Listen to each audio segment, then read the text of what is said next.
Hello दोस्तों। तो आज हम बात करेंगे ड्रग डिस्कवरी की। ठीक है।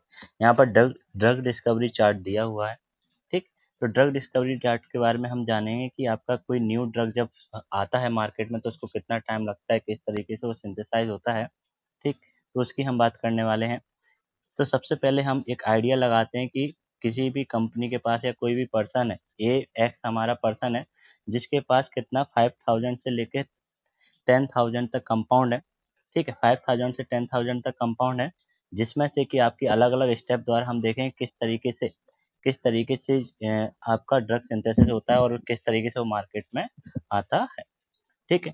तो सबसे पहले जो हमारी सिंथेसिस रहती है कि सबसे पहले आपका जो डिस्कवरी रहता है, आइडेंटिफिकेशन रहता है एंड स्क्रीनिंग रहती है। कोई भी न्यू पर्सन है, अगर वो किसी न्यू थिंग्स की या न्यू ड्रग की डिस्कवरी करना चाहता है, आइडेंटिफिकेशन करता है, स्क्रीनिंग करता है, तो नंबर ऑफ कंपाउंड उसको 5000 से 10,000 उसको स्क्रीनिंग करनी पड़ती है। इतना मतलब एक 5000 से 10,000 रेशियो है, जिसमें से कि उसे स्क्रीनिंग करने में जो आपको टाइम लगता है, जो उसको टाइम लग सकता है 1 से 5 ईयर लग सकता है। जो टाइम उसको रिक्वायर्ड होता है 1 से 5 ईयर रिक्वायर्ड होता है टाइमेशन उसको।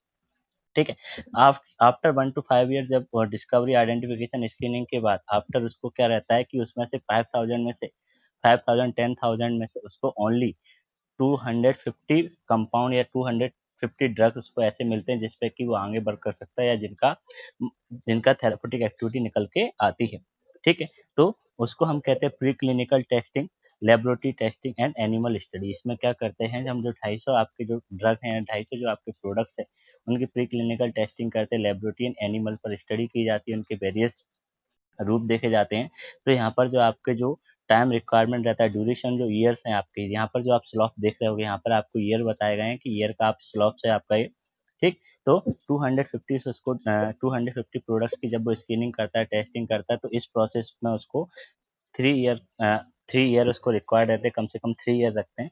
ठीक है। आफ्टर द एनिमल स्टडी, अगर ये आप उसकी स्टडी सक्सेसफुल रहती है, 250 ड्रग पे उसने स्टडी की, 250 पे स्टडी करने के बाद अगर उसकी सक्सेसफुल रहती है, तो वो क्या करता है, आपकी एक नई फाइल बनाता है, एक फाइल बनाता है आईएनडी। आईएनडी का फुल फॉर्म होता है इन्वेस्टिगेशनल न्यू ड्रग। ठीक है। न्यू ड्रग की इन्वेस्टिगेशन के लिए आपकी फाइल बनती है जिसका नाम है इन्वेस्टिगेशनल। ठीक। इन्वेस्टिगेशनल न्यू ड्रग आपकी फाइल बनती है। ठीक है। इन्वेस्टिगेशनल न्यू ड्रग फाइल आपकी बनती है और ये आपकी फाइल पहुंचाई जाती है एफडीए के पास। किसके पास पहुंचाई जाती है, आपकी एफडीए के पास, फूड ड्रग एडमिनिस्ट्रेशन के पास पहुंचाई जाती है। फूड ड्रग एडमिनिस्ट्रेशन इस पर वर्क करता है। फूड ड्रग एडमिनिस्ट्रेशन इस पर वर्क करने के लिए आपका 2 से 3 ईयर आपका टाइम उसको रिक्वायर्ड रहता है। 2 से 3 ईयर वो आपका टाइम रिक्वायर्ड करता है। अगर वो अप्रूव करता है या नहीं करता, वो डिपेंड उस पर करता है। तो इस पूरी प्रोसेस में आपकी 2 से 3 ईयर वहाँ पे रिक्वायरमेंट रहते हैं। तो ये तो केस हो गया आपका कि हम यूएस की हम बात की, तो वहाँ पर आपकी जो फाइल बनेगी आईएनडी बनेगी। हमारे हमारे यहाँ पर इंडिया में अगर कोई इन्वेस्टिगेशनल न्यू ड्रग आपका बनाना चाहता है, ठीक है, तो वो आईएनडी नहीं बनती, उसको फॉर्म बनाना पड़ता है, C10 या C11 उसका फॉर्म भरा जाता है। ठीक है। जो कि आपका एफडीए के अप्रूवल के पास जाता है। ठीक। तो हमने जो आपका न्यू पर्सन है उसने स्टार्टिंग की थी 5000 10,000 कंपाउंड से। ठीक है। और उसको जाके कहाँ पर 5 ईयर्स के बाद उसको परमिशन मिलती है फेज ट्रायल करने की। ठीक है। तो अब उसके बाद अगर अप्रूवल मिल जाता है, आईएनडी से अप्रूवल मिल जाता है, आईएनडी का अप्रूवल मिल जाता है एफडीए से, तो यहाँ पर आपकी सबसे फर्स्ट है आपकी 4 फेज में क्लिनिकल ट्रायल होते हैं। कितने फेज में, आपके 4 फेज में क्लिनिकल ट्रायल होते हैं, जिसमें हम सबसे पहले फेज 1 की बात करेंगे। फेज 1 में जो हम लेते हैं 20 से 100 वॉलंटियर। ठीक है। इसमें जो हमें रिक्वायर्ड रहते हैं 20 से 100 हमें वॉलंटियर रिक्वायर्ड रहते हैं। 20 से 100 वॉलंटियर हमारे इन पे हम ड्रग चेक करते हैं, हमारे वॉलंटियर जो रहते हैं हेल्दी रहते हैं। इन जो हम वॉलंटियर हैं 20 टू 100 हम इनमें चेक करते हैं कि जो उसकी थेरेप्यूटिक एक्टिविटी कैसी है। ठीक है। सबसे पहले हम इस पर देखते हैं कि साइड इफेक्ट तो कोई नहीं आ रहा है, कोई न्यू ड्रग से सबसे पहले हम साइड इफेक्ट देखते हैं। ठीक है। और इसके बाद हम देखते हैं थेरेप्यूटिक एक्टिविटी उसकी कैसी क्या है, इसमें हम चेक करते हैं। ठीक। तो आपका क्या है, यहाँ पर एक और चीज़ आप नोटिस करोगे कि ये 250 में से आपका जो, ठीक है, जो उसने स्क्रीनिंग की, इसके 250 के लिए जो उसने स्क्रीनिंग की थी, एलिमेंट पे स्टडी की थी उन्होंने, तो उन 250 में से ओनली 5 ड्रग ऐसे या 5 कंपाउंड आपके ऐसे आ पाते हैं जो कि आपके अप्रूव हो पाते हैं फेज 1 क्लिनिकल ट्रायल के लिए। आगे के प्रोसेस के लिए आपके 250 से आपके ओनली कितने आपके अप्रूव हो पाले हैं, 5 आपके अप्रूव हो पाते हैं। ठीक। तो इनमें जब स्टडी की जाती है तो इनमें से 5 में से आपके 4 जो हैं, 5 में से आपके जो 4 हैं, जो आपके ये जो आपके 5 में से 4 है वो भी आपके साइड हो जाते हैं, और आपका जो बचता है, कितना बचता है आपका, एक आपका प्रोडक्ट बचता है जिस पे आगे की आपकी स्टडी चलती है। फेज 1 क्लिनिकल ट्रायल में आपको कितना टाइम लगता है, 1 से 2 ईयर आपको टाइम लगता है। तो जो अभी तक फेज 1 क्लिनिकल ट्रायल से जो कंपनी को, कोई भी कंपनी है जो सिंथेसाइज करवा रही है, R&D सेल जो काम वर्क चल रहा है, उसको अभी तक कितना टाइम हो चुका है, 7 ईयर उसको टाइम हो चुका है। ठीक है। After that phase second clinical trial की हम बात करें तो आपका ये रहता है 100 से 1000 वॉलंटियर पर रहता है। आपका कितने पर रहता है, 100 से 1000 वॉलंटियर पर आपका एक क्लिनिकल ट्रायल रहता है। ठीक, इसमें हम स्टडी करते हैं ड्रग की एफिकेसी कितनी है, ड्रग का थेराप्यूटिक एक्टिविटी कैसी है, बायोएबिलिटी क्या है उसकी, ये सारी चीज़ की हम स्टडी करते हैं। ठीक है, तो इसमें आपका जो टाइम रहता है कितना रहता है, इसमें भी आपका 1 से 2 ईयर लगता है। After that phase 3 third clinical trial होती है आपकी। ठीक है, फेज तक क्लिनिकल ट्रायल होती है जो कि आपकी लास्ट क्लिनिकल ट्रायल होती है, और इस पे हम जो वॉलंटियर लेते हैं 1000 से आपके 5000 आपके वॉलंटियर यहाँ पर हमारे आते हैं। 1000 से 5000 वॉलंटियर पे आपकी स्टडी की जाती है। ठीक है, और कुछ पेशेंट पे यहाँ पर स्टडी की जाती है कि वो इस ड्रग से इफेक्टिव हैं या ठीक हो रहे हैं कि नहीं हो रहे हैं। ठीक है, और जो फेज 1 क्लिनिकल ट्रायल में हम ज़्यादातर हम जो हेल्दी पर्सन है उनको लेते हैं। ड्रग की सबसे पहले साइड इफेक्ट तो नहीं है, उसकी एफिकेसी चेक करने के लिए वो हम उसकी। ठीक है, आफ्टर हम क्या कर सकते हैं, फेज 1 में भी पेशेंट रहते हैं आपके, फेज सेकंड में भी रहते हैं, फेज थर्ड में भी आपके पेशेंट रहते हैं, और ये पेशेंट पर स्टडी की जाती है। तो आपका यहाँ पर जो टाइम लगता है आपका 1 से लेके 4 ईयर तक आपका टाइम लगता है। जैसा कि आप स्लोप में देख रहे हो, ऑरेंज कलर में आपको दिख रहा होगा, 1 से 4 ईयर तक आपको इस क्लिनिकल स्टडी में लगते हैं।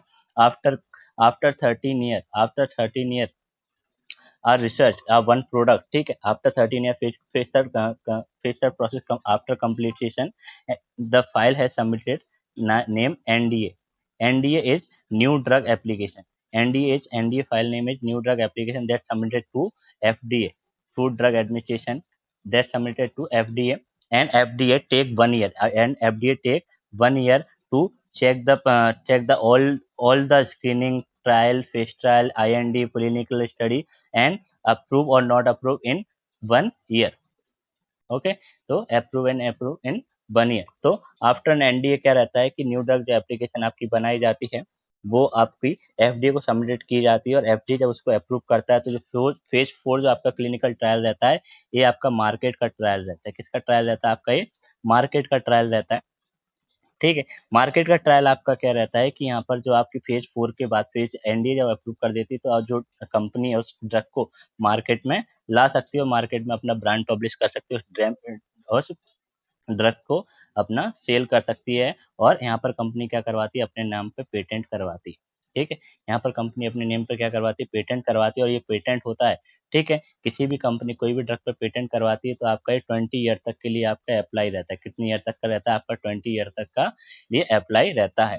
ठीक, तो अगर कोई भी ड्रग डिस्कवरी हो रही है, कोई भी न्यू ड्रग डिस्कवरी हो रही है, तो देखना आप रिस्क कितना ज़्यादा है यहाँ पर कि 5000 से लेके 10,000 प्रोडक्ट में से, 5000 से 10,000 प्रोडक्ट में से ओनली कितना, यहाँ पर ओनली 1% आपका 1% आपके चांसेस रहते हैं, 0.01% कह सकते हैं। 5000 10,000 में से आपका ओनली 1 प्रोडक्ट होता है जो कि आपका क्या हो रहा है, जो कि आपका सक्सेसफुल हो सकता है। तो यहाँ पर जो सक्सेस रेट है, यहाँ पर जो सक्सेस रेट है क्या है, वो बहुत ही कम है, 0.001% यहाँ पर सक्सेस रेट है आपकी। ठीक है, सेकेंडरी चीज़ यहाँ पर क्या रहता है कि जो आपका टाइम ड्यूरेशन रहता है 1 ईयर से लेके, क्यों कोई भी न्यू ड्रग सिंथेसिस होने के लिए 1 से लेके 14 साल तक, कितना 1 to 14 ईयर ले लेता है, टेक हो जाते हैं 1 से 14 साल तक। तो यहाँ पर जो ड्रग की कॉस्ट है वो क्या हो जाती है आपकी, बहुत ज़्यादा हाई हो जाती है। ड्रग की जो कॉस्ट है आपकी बहुत ज़्यादा हाई हो जाती है। एक रिसर्च के अकॉर्डिंग जो ड्रग की कॉस्ट पड़ती है 2 करोड़ 2600 करोड़ एक ड्रग की नए न्यू ड्रग की सिंथेसिस की आपकी कॉस्ट पड़ती है। ठीक है, अब इसमें क्या रहता है, यहाँ पर हमें एक चीज़ और समझ में आनी चाहिए, थोड़ा-सा और कवर करना चाहूँगा मैं आपको कि यहाँ पर आपने देखा होगा कि जो ब्रांडेड मेडिसिन रहती है और जो आपका पेटेंट मेडिसिन जो आपकी जेनेरिक मेडिसिन रहती है, ठीक है? ब्रांडेड मेडिसिन जो आपकी रहती हैं, ठीक? ब्रांडेड मेडिसिन जो रहती है और पेटेंट मेडिसिन जो आपकी रहती है, दोनों में डिफरेंस क्यों आता है? दोनों में डिफरेंस क्यों आता है?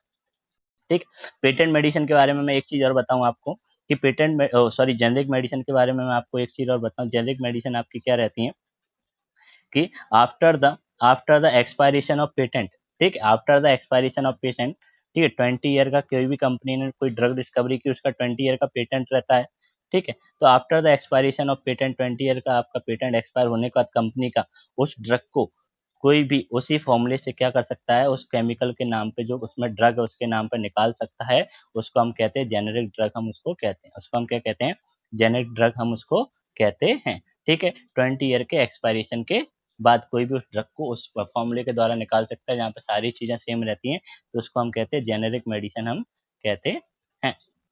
ठीक, तो हम back to the topic topic पे वापस आते हैं कि हमारा डिफरेंस क्यों रहता है। ठीक, तो अब आप देखना कि कोई भी कंपनी है, उन्होंने इतना इन्वेस्ट किया होगा, उसकी R&D सेल है, सारी जो वर्कर्स हैं, जो साइंटिस्ट हैं, वो इस पर लगे हुए हैं।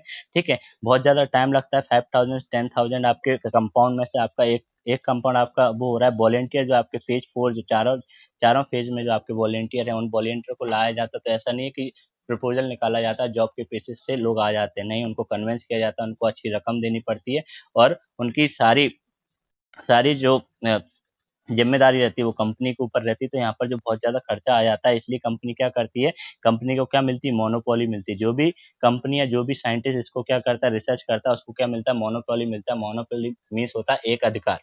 ठीक, तो यहाँ पर क्या होता है कि वो 20 ईयर तक अगर जिसने सिंथेसिस किया और जिसके नाम पे पेटेंट है, 20 ईयर तक क्या कर सकता है, वो अपने अकॉर्डिंग उस ड्रग को बेच सकता है, जितना वो कॉस्ट रखना चाहे, जितना वो जैसा वो सेल करना चाहे, जिस नाम से सेल करना चाहे, वो कर सकता है, क्योंकि उसे जो पैसा उसने लगाया है, जो उसने जो कॉस्ट आई है, वो पूरी कॉस्ट कहाँ से उसको जनरेट करना है, मार्केट से जनरेट करनी होती है। कहाँ से? ठीक, मार्केट से जनरेट करनी होती है। ठीक है, तो मार्केट से जनरेट करने का, लेकिन जो जेनरिक मेडिसिन होती है, जेनरिक मेडिसिन में ऐसा कोई नहीं होता। जेनरिक मेडिसिन आफ्टर द किसी भी जो आपकी ड्रग है उसका पेटेंट एक्सपायर होने का 20 ईयर के आफ्टर क्या होता है, 20 ईयर के आफ्टर क्या होता है कि हमने वो सेम फॉर्मूला लेते हैं। कंपनी वाले क्या करते हैं, अदर कंपनी या सेम कंपनी वो सेम फॉर्मूला लेते हैं। ठीक है, सेम फॉर्मूले की है, सेम सेम फॉर्मूले की मदद से वहाँ पर क्या बना देते हैं, जेनरिक ड्रग बना देते हैं। ठीक है, तो आप यहाँ पर एक बिग डिफरेंस देख रहे होंगे कि जो जेनरिक ड्रग होती हैं, उनको ये सारी जो प्रोसेस है, जो 14 ईयर्स जो रिसर्च में लगे थे, जो इतना सारा अमाउंट लगा था, जो इतनी सारी मेहनत लगी थी और जहाँ पे सक्सेस रेट बहुत कम था, वो जेनरिक ड्रग को वहाँ पर नहीं लगता, वहाँ पर जेनेटिक ड्रग को ये सारी चीज़ नहीं करनी पड़ती। इसलिए जो बिग रीज़न है कि ब्रांडेड जो ड्रग है, इसके लिए कि जो आपका बिग रीज़न है कि जो ब्रांडेड ड्रग है आपकी और जो जेनेरिक ड्रग है, दोनों में क्या रहता है, डिफरेंस रहता है। ठीक है, आगे ये आपका यहाँ पर टॉपिक कंप्लीट होता है। एनी क्वेरी और कोई भी क्वेश्चन हो तो आप मुझे कांटेक्ट कर सकते हैं। Thank you.